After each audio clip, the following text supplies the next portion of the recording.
Hi, everyone. Judge Andrew Napolitano here for Judging Freedom. Today is Tuesday, April 29th, 2025. Ambassador Charles Freeman will be here with us in just a moment.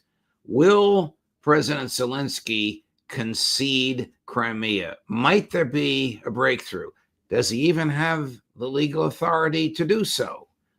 But first this. While the markets are giving us whiplash, have you seen the price of gold? It's soaring. In the past 12 months, gold has risen to more than $3,000 an ounce. I'm so glad I bought my gold. It's not too late for you to buy yours. The same experts that predicted gold at $3,200 an ounce now predict gold at $4,500 or more in the next year. What's driving the price higher? Paper currencies. All around the world, they are falling in value. Big money is in panic as falling currencies shrink the value of their paper wealth. That's why big banks and billionaires are buying gold in record amounts. As long as paper money keeps falling, they'll keep buying, and gold will keep rising. So do what I did. Call my friends at Lear Capital. You'll have a great conversation, and they'll send you very helpful information. Learn how you can store gold in your IRA tax and penalty free, or have it sent directly to your doorstep. There's zero pressure to buy, and you have a 100% risk-free purchase guarantee. It's time to see if gold is right for you. Call 800-511-4620, 800-511-4620, or go to LearJudgeNap.com and tell them your friend the judge sent you. Ambassador Freeman, welcome here, my dear friend. Before we get to the subject at hand, a couple of other questions that I want to put to you. Were you surprised that there were no officials from the Israeli government at the funeral for Pope Francis? Not really. Pope Francis has been was a very kind person. He called Palestinians in Gaza, Palestinian Christians in Gaza once a week, very regularly. He spoke out against Israeli apartheid. He spoke out against the genocide. And Israel found this unacceptable. So they basically pronounced anathema on him. And for that reason, they avoided a major international event at which nearly every corner of the globe sent representatives. Well, you have to wonder whether they didn't anticipate some embarrassment. I just read a story about a hotel in Japan that now has a policy of asking Israeli tourists to sign an affidavit that they have not committed war crimes. Oh my! The image of Israelis internationally could hardly be worse. And as they discovered when they went to the international football championships in Qatar, their own self-image is absolutely not shared outside Israel. How serious are the domestic Israeli political problems? Yair Lapid, who's the leader of the opposition in the Knesset, has said regrettably and regretfully that he wouldn't be surprised if later this year Jews will be killing Jews. The Prime Minister, Benjamin Netanyahu, has accused the head of Shin Bet, who announced yesterday he's going to resign, and the head of Shin Bet has accused the Prime Minister. Each accusation was under oath, and each accused the other of lying under oath. All of this must resonate amongst the Israeli public. I'm not talking about the Itamar Ben-Gvir fanatics. I'm talking about your typical hardworking, secular Jewish person. Well, obviously the divisions are huge. There's great resentment among secular Israelis at the exemption from military service of the ultra-Orthodox. The ultra-Orthodox are anxious about being conscripted. The intelligence services, as illustrated by the testimony of the outgoing Shin Bet chief, do not accept the honesty or the views of the prime minister. The prime minister is in a fight for his life, his political life, at any rate. As you indicated, he's in and out of court as various trials for fraud and corruption continue. His immediate associates are also under legal pressure. We saw something the other day which I hadn't seen before, namely a big turnout by Israelis with a Jewish conscience, demonstrating against the slaughter of Palestinian children in Gaza. Apparently, although the polls show that only about 3% of Israelis oppose genocide in Gaza, apparently that 3% is gaining a voice. So we have an economy in free fall. We have reservists failing to report for duty when called out. We have a new law extending the period of military service.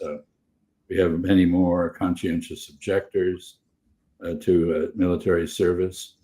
But in the midst of all this, the Israeli public is denied the firsthand knowledge that many people around the world have of what their own forces are doing in Gaza and of the pogroms in the West Bank, which are intensifying in violence with the full support of the Israeli military. So this is a very unhappy society, and I think the opposition leader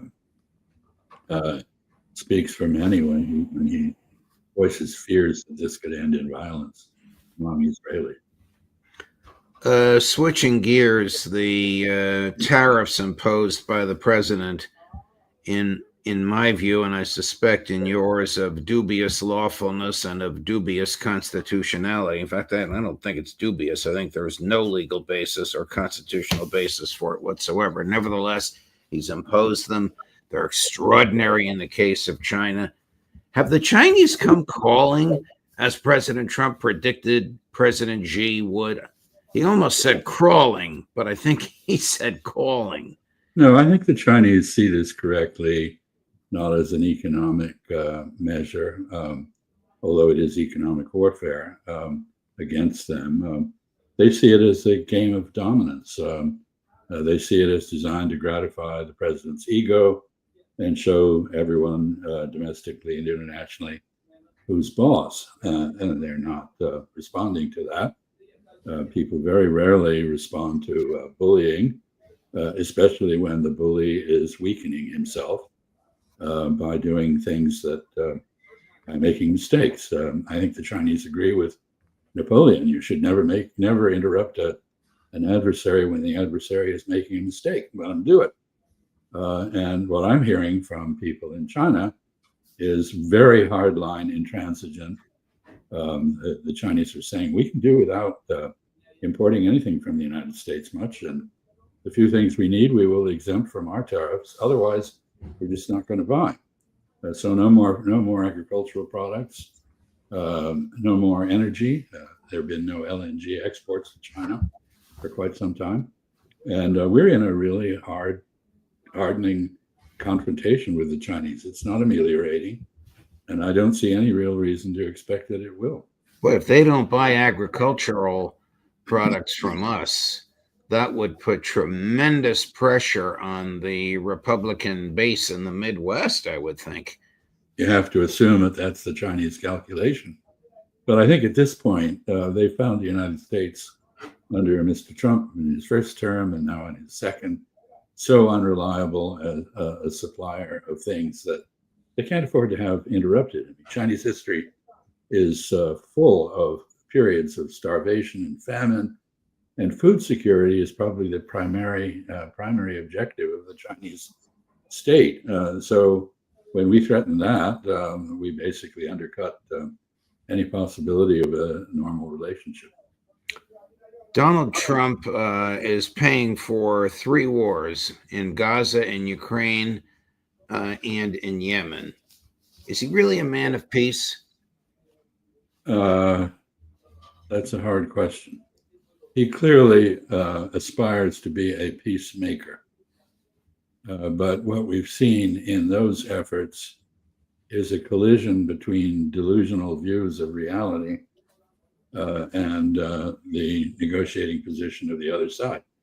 So, for example, there is no peace in Ukraine in no small measure because the president came into office believing the media narrative that Russia was on the ropes, said he'd do Vladimir Putin a great favor by arranging a ceasefire.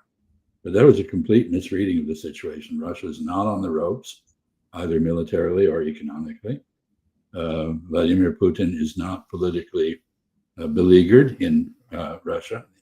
There are people who oppose him, of course, on the grounds of the war and other grounds, but his overall popularity is high. So that was a misjudgment. I think the question of whether we can have a peace with Iran is also indicative of a problem because we have an administration in which the president's advisors don't agree. You have the vice president and a few others who are genuine America firsters. And then you have a lot of neoconservatives who are basically Israel firsters. And the president is whipsawed between their advice. And they don't perceive the Iranian position very accurately. I would say that his private envoy, not any position constitutionally, sort of like Harry Hopkins in the Roosevelt era, FDR era, after he was no longer the Secretary of Commerce, or Colonel House in the Wilson administration. Anyway, I think the private envoy, Witkov, is doing a pretty good job. But he himself is whipsawed by the pro-Israel forces that demand the complete surrender of Iran, which is not going to happen. So the president is trying, I think, but he's also apparently, he likes the use of force. Remember, he assassinated General Soleimani in his first administration, a blatant act of aggression against Iran, right in the middle of Soleimani carrying a peace proposal, apparently, to Baghdad. So he doesn't seem to shrink from the use of force. He rather revels in it. And of course, he's got a Secretary of Defense who many believe to be of dubious competence. Is it true in your view that, is it your view that the Gaza war and the Ukraine war would stop in a week if he cut off the spigots of arms? Of course. Well, in the case of Ukraine, the Europeans would try to continue the war, apparently. If Israel would cut off, the war would stop because no one else will support it. You had words of praise for Steve Witkov. I'm going to guess you do not have words of praise for General Kellogg. One wonders why General Kellogg is still around.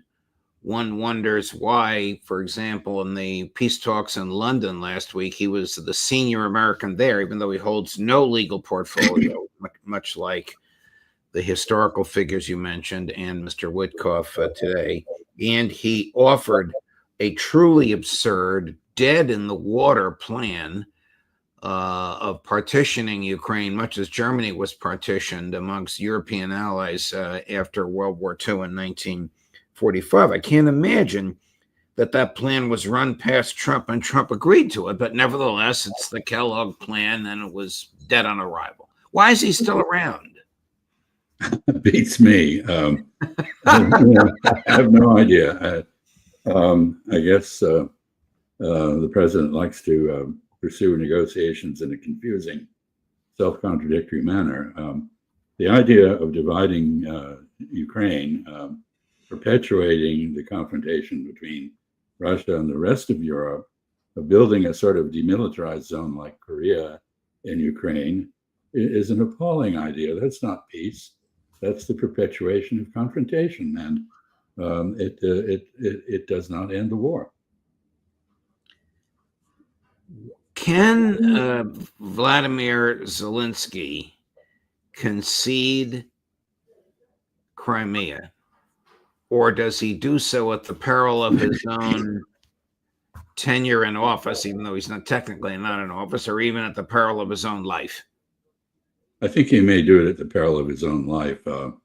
There's some very tough nationalist, ultra-nationalist forces in Ukraine who, as you will recall, when Zelenskyy was first elected, he was elected as a peace candidate. He was elected as someone who would accommodate Russia, who by reinvigorating the Minsk Accords, which would have given autonomy, linguistic and cultural autonomy to the oblasts in the Donbass region, which are primarily Russian-speaking. He reversed all that in short order, I think, under severe pressure from the ultra-nationalist elements in what used to be called Galicia, Western Ukraine. And in fact, he embraced a national hero who was guilty of killing 150,000 Poles and 250,000 Jews. Himself is Jewish, and yet he doesn't seem to have any qualms at all about embracing Stepan Bandera. So one has to assume that he is a gifted actor. Someone else is giving him his lines, that he has limited freedom of maneuver, and that would be true on Ukraine. And that is presumably why he basically had reiterated that he will never accept the legality of the separation of Crimea from the rest of Ukraine. The United States, for our part, apparently under the Trump administration, does accept that, and is somewhat more ambiguous on the question of the four oblasts: Lugansk, Donetsk, Zaporizhia, and forgotten the other one, in the east of Ukraine. Whether they would be de facto separate from Ukraine, or not just de facto, but de jure separate. So this is all very confusing. One gets the sense that Mr. Zelenskyy is indeed up against a wall and has very limited freedom to maneuver. What would you advise Steve Witkov to push for? Because to me, this is insoluble.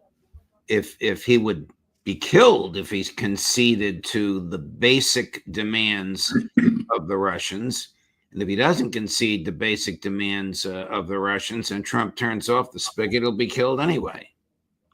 Well, I think this is bigger than Mr. Zelenskyy, frankly. Admirable as many people find him. And the question really has been put by the Russians. They had earlier said that they would demand an election. They could only deal with a constitutionally valid leader in Kiev, and Zelenskyy is no longer such a constitutionally valid leader. More recently, the Russians have conceded that they can talk to Mr. Zelenskyy. Now it's Mr. Zelenskyy who once again refuses to engage in negotiations. He insists on a ceasefire. That is immediate ceasefire. When the Russian president, Mr. Putin, announced a unilateral ceasefire for the celebration of the Soviet victory over Nazi Germany in World War II, Zelenskyy said, "Well, why not? That's a three-day armistice. Why not 30 days?" Says, "I want." Well, there's several comments to be made about that. One is, it's obvious he understands he's losing the war, and people who are losing like ceasefires because that slows down the losing or allows you to regroup and reverse it.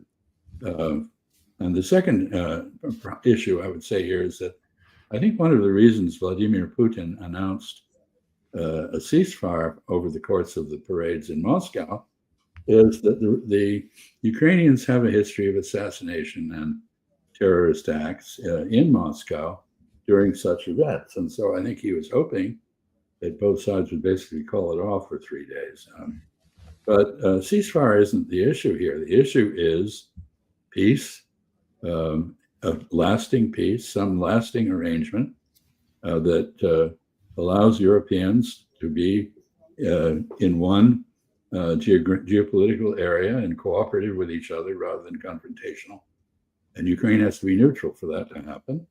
And I think when General Kellogg and others talk about some kind of resiliency force, meaning a peacekeeping force from European members of NATO in Ukraine, they are entirely ignoring the fact that the Russians would find that unacceptable and probably slaughter that force in short order.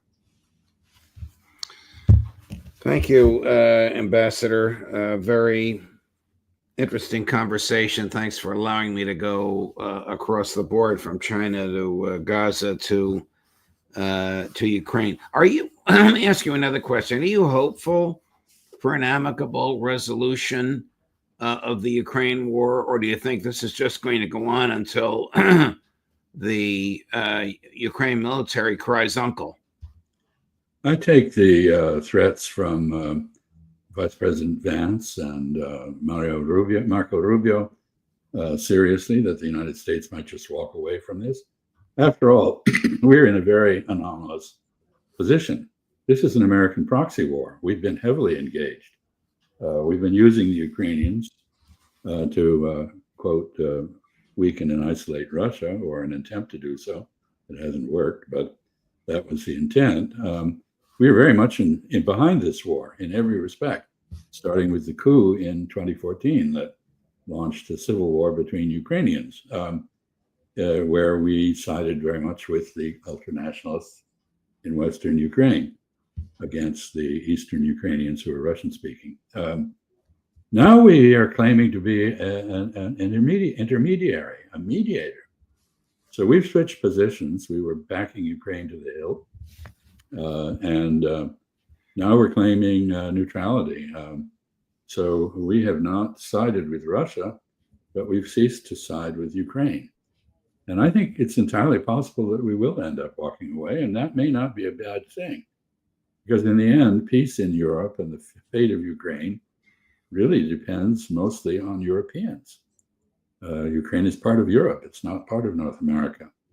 And if we are going to attenuate our relationships with our NATO allies in Europe, as they believe we are going to do, and they are busily building their own defenses to compensate for that, they're also going to have to take on the diplomatic lead of finding some means of reconciling Russia and Europe and the rest of Europe to each other, including in Ukraine.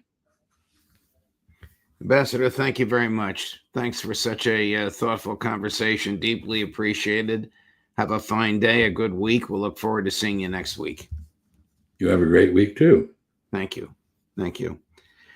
Coming up later today at 2 o'clock this afternoon, Colonel Douglas McGregor.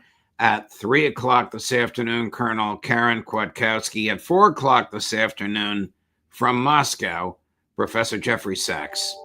Judge Napoleon.